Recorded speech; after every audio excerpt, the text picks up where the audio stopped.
Hi, I'm Victoria from the I Can Make Shoes team, and I'm going to talk you through how I made this pair of platforms. So we wanted it to be quite Christmassy and a nod to a sexy Mrs. Claus, but without feeling too cliche. So the first thing that comes to my mind when I think of Christmas is reds, whites, buckles, glitz, glamour, sparkles. For this project, I combined a red velvet effect leather with a crisp white lining and some sparkly buckles. So after I decided on the materials, I needed to choose the silhouette, and there's nothing more party than a sky-high platform. I had a few different platforms I could choose from, but I landed on this pair because I wanted the platforms to be just a little bit extra. I also really wanted this pair because of the inset insole, and I think that's a really beautiful detail, but it was not as easy to work with as I had thought. I also really love the curve in the heel because to me that's just a really nice detail. I didn't want to go down the cliche Christmas route, and when making Christmas-inspired shoes, it's really easy to go down the fluffy Santa route, so I really wanted to take inspiration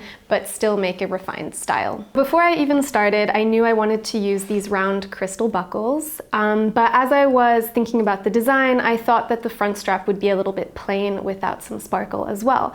So I used these sparkly horsebit buckles that are typically used on loafers, but I'm so glad I tried it on this style because it makes all the difference. So although this is a sandal design, it has a wintry feel because of the fuzzy leather, so I can totally picture these styled with a pair of fuzzy socks or glitter socks for the winter. So let me talk you through how I made them.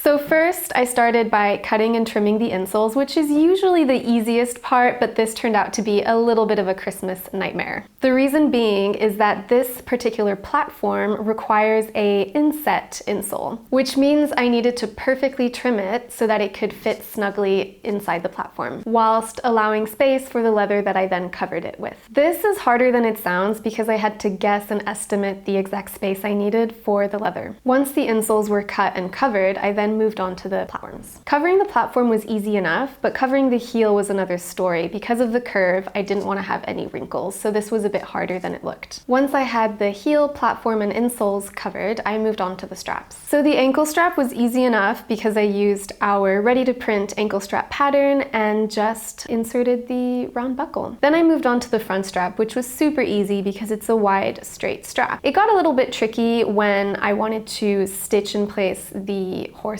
buckle, but all I did was cut little tabs and cut little slits into the wider strap to stitch the hardware in place. Next, using the super strong shoemaking glue, I glued the insole to the base of the platform. Then I hammered on my sole and I drilled in the heels. Last but not least, I cut some white leather for the insole sock and added some extra foam for the cushioning. And look how great they turned out. Sometimes the simplest looking shoes can be a little bit trickier than you had thought, but these were totally worth it. If this video has inspired you to make your own festive shoes from home, head over to ICANMAKESHOES.com to shop our selection of shoemaking supplies. And if you found this video inspiring, hit the subscribe button. Thanks for watching and see you next time.